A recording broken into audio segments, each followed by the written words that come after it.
Hey my fellow druids! Today we will talk a bit about the changes coming in the new season, focusing on the druids, nerfs and buffs. We will also talk about chaos items and some combinations that could be interesting for building new builds or improving the existing ones. Remember that everything will be subject to change after the PTR that starts next Tuesday, where I will be testing almost all the builds and I will try to upload as many videos as possible to show you how they perform for the next season. Before continuing with the video, I want to thank you all of you for the support shown on the channel this season. I mean your positive comments, the recommendations you make, the ideas you have for builds, among other things. That motivates me to keep growing and bring even more quality. Thank you really. This, more than being presented as definitive nerfs and buffs, should be seen as a balance before testing the PTR, since we will have new mechanics, so this could change in the future. Let's look at the first nerf, which in my opinion is pretty big for Ultimate Grizzly Rage. They reduces its damage bonus from 60% to 40%. This change might make it a bit more viable, since most, if not all, druid builds this season revolved around Grizzly Rage. This could be seen as a balancing move to buff other skills and make the meta different. The second nerf is that the damage per second bonus of the ultimate duration has been reduced from 4% to 1%, capped at 25% bonus, and before it was 100. This is the one that worries me the most, since almost all new builds depend on Grizzly Rage. This nerf is quite strong for most builds, therefore overall damage is affected for any build. Anyway, we will have to test it since we have new powers and buffs to other skills that may still be as strong or even stronger this season, like Shred or Companion. Moving on to Shred, which this season is having a lot of changes, and we have a big buff for this skill. Starting with its base damage, meaning its first, second and third attacks have been massively increased. The first attack went from 52% to 100%. The second attack went from 72% to 150%. The third attack went from 143% to 300%. It's practically double damage for this skill. However, we have an aspect we always use with Shred that was slightly nerfed, the Stormclaw aspect, which went from 80% damage bonus to 60%. Clearly, this is to balance the big damage increase Shred got, but even so, I think it wasn't necessary to lower the aspect damage bonus, since Shred this season, although strong, wasn't close to the strongest druid build, so I think it's an unnecessary nerf. Anyway, this build looks really good for the next season and will probably be in the top 3 again. Moving on to Lightning Storm, which suffered a nerf. Why, I ask? I honestly don't know. This build has been dead for quite some time and I think the nerf they did doesn't make sense, even if it was small. The skill damage went from 74% to 65%, probably as a balancing move, since the Unsung Ascetics got an incredible buff for the new season. Critical hit damage went from 40% to 100%. Honestly, this is pretty good for Lightning Storm, as it could raise some tires and put it back in the meta. In summary, it will be really interesting to build again in wolf form and also in human form. Watch out for Stormfly this season. Tornado is another skill that has had quite a few changes, some really interesting, especially on how this skill is played. I mean optimizing DPS for this build, not just the final damage. We start with a nerf, which is clearly for balancing due to the changes they add. Still, I think it wasn't necessary. Damage went from 65% to 35%. I think that's quite a lot, almost half less damage. Still, they greatly improved the skill's behavior, and this is what I mean by optimizing DPS. Now the tornado will always chase the enemy before starting to spin and deal all its damage. This is good for the skill, since before it will stay spinning where we cast it, and it was really tedious to gather all the mobs and only then start doing damage. This time it's optimized so Tornado follows enemies from the start. The chance to spawn a second Tornado increased from 20% to 30%. Good. Raging Tornado now extends the tornado duration by 2 seconds. Also, hitting a vulnerable enemy extends the duration by 0.5 seconds up to a maximum of 3 seconds. This change is interesting as now we can probably gather more tornadoes than before, meaning a DPS increase. Still, we will need to test it on PTR Tuesday, but in my opinion it's a really good change to give this build a fresh feel. Primal Tornado now slow enemies by 60%, a small buff but better than what had before. They also modified the Storm Chaser aspect, which now pulls in non-elite enemies and deals 20% more damage for each enemy or object inside it. I think this change is more good than bad, since now we will have much more damage to clear trash in the pit with this build.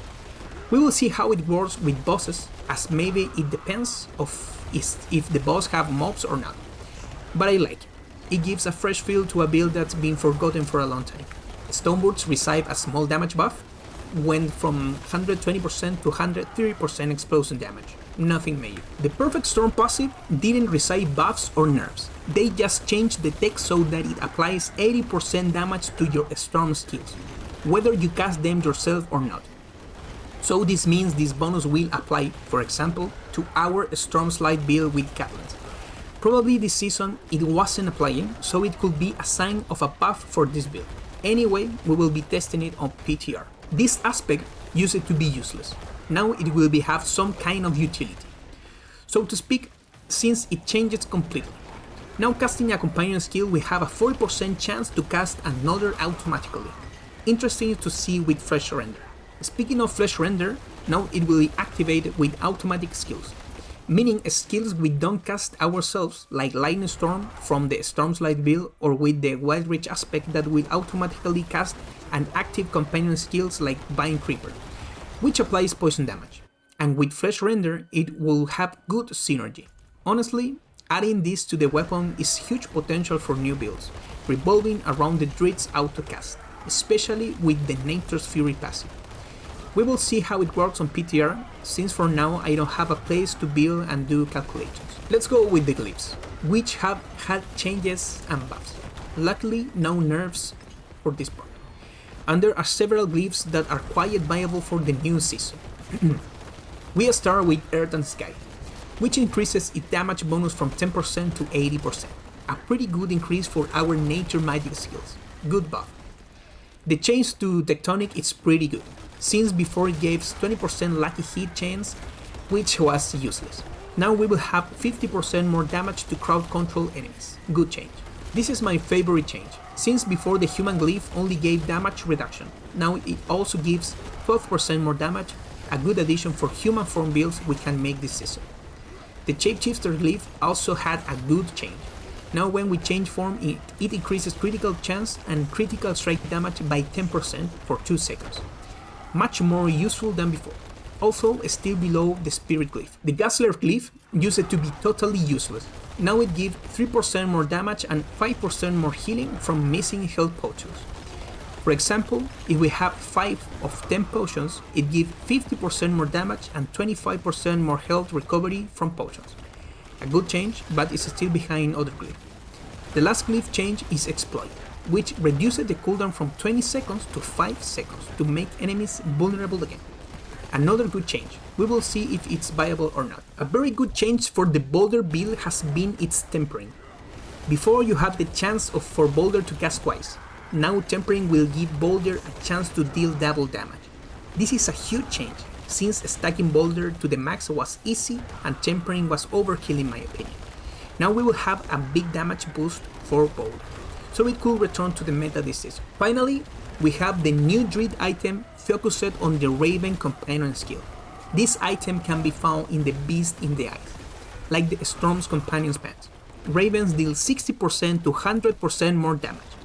Every time you change form, Bear Wolf, or use any companion skills Raven's Wolf's Vines, you automatically summon a Raven that attacks a nearby enemy. Sometimes, when summoning a Raven, an Unkindness, a group of 3 Ravens, appears for 10 seconds, increasing the number of active Ravens. Basically, with these pants, your Ravens hit much harder. Come out almost for free when you change form or use companions, and occasionally summon a wolf flock that destroys enemies. So combining them with the Wild Rage aspect or Flesh Render looks like a potential tier S build this season. Besides the new unique seasonal Druid power that we will see next. Chaos powers will be the new mechanics for next season, equipped similarly to what we have been used to in previous seasons. We will have 16 powers or pregs to equip, 3 magical, 3 rare, 3 legendary, 3 unique, and 4 special for each class. I will have some examples and ideas of these general powers, and we will see the 4 that the Druid have this season. Unstable power is a magical quality power that gives the following. Your basic skills generate chaotic magic that guarantees critical hits and deals 50-100% more damage. However, the power is unstable and has a 3-second cooldown. This could combine well with our Earth Spike build since we will have high damage peaks, even when a 3 seconds cooldown. Your core skills deal 50-100% more damage, but also reduce your current maximum resource by 20 for 6 seconds. This reduction stacks but doesn't reset. This rare quality power gives a lot of damage to core skills and the cost of using resources, but the Druid can manage resources well thanks to his good regeneration, so it can be a very interesting power for our core skills. Additionally, we have another power to improve regeneration and get even more damage. Alternative alterations, casting a core skills empowers the next non-canneled skill of a different primary skills. Refund 50% of its resources cost and deals 10-30% more damage. As you can see, these powers are perfect for a Stormslide or Autocast build, which could be the meta this season. Before continuing, remember that I will be testing this on PTR next week. These are speculations or predictions of what I will be trying. For the Druid, we will have Overabundance magical quality. This power, every 50 spirit you generate above maximum increases your damage by 10%, 20% for 5 seconds. This bonus stacks but doesn't reset. This means the better spirit regeneration we have, the more damage we accumulate. Builds with Mjolnir Ring might work well with this power, since we always have spirit up and we will keep stacking regeneration without losing spirit. Another power is Infected Purge, a rare quality. It says your primary skills also apply 100-200% of their base damage as poison for 4 seconds. Dealing direct damage to a poison enemy, spend 5 spirit to guarantee a critical hit. In short, poison deals damage over time, but the strongest part is that each hit on an already poisoned enemy becomes a guaranteed crit. So your primary attacks hit much harder even if the dot alone isn't devastating. Perhaps a companion build could use this. The next legendary power, Wild Transformations, gives when changing form, you use a free skill and gain an additional bonus from 5 seconds. Werewolf uses Bloodhound and grants 10-20% crit damage, huge. Bear uses Debilitating Roar and grants 10%, 20% damage reduction. Human uses Cyclone Armor and grants 10%, 20% attack speed. A very useful power for shape-shifting builds with good buffs. It will surely be important to build our builds, especially in human form. We can activate all these bonuses by using multiple shape-shifting skills. And the last and most important for me, and probably mandatory in a companion build, and also the reason why I think companion builds will be the best this season, is the unique power Wild Link, which says your companion skills are altered to become core skills, and your companions grow in size. You gain 30%, 60% summon damage. This power is huge for companions skills, which will become core skills, and also gain 60% more damage. I think they will be broken for the next season, as we can leverage all buffs, aspects, and pass it for companions. This is a GG for the Druid and these builds. Probably along with the Barbarian, they will be the strongest classes next season. I want to finish the video talking about Chaos Armor, the most exciting mechanic for those of us who like crafting multiplayer builds. We will have more alternatives to create sets not only powerful but fun too. Druid items that can be converted into another part of gear can be found in the patch notes I will leave in the description. Right now, with the information we have, I can think of some changes and utilities of items we could use for our builds. For example, builds related to Lightning Storm and Human Form. We could use improved Unsun Ascetics as pants and Godlands in boots, giving us a space to use Heir of Perdition and Shroud of False Death, just to give an idea. Also, using the Malefic Crescent amulet for builds like Shred, Tornado, and Lightning Storm in werewolf form with Lupin Ferocity can work really well. Like putting that amulet as pants or gloves for a Shred or Tornado build. We could perfectly leave the Dome Stone amulet as boots or pants and leave a free amulet slot for passives that boots Boulder like Envenom, also gaining the aspect slot in the amulet. Also, Basilisk Prayer for Landslide or Boulder builds, leaving it as a gloves and leaving the helmet free to use Heir of Perdition. There are many combinations we can make for this new season, and I'm really excited about it. Well, my druids, I hope this video has been useful to draw some conclusions or get a better idea of what's coming next season.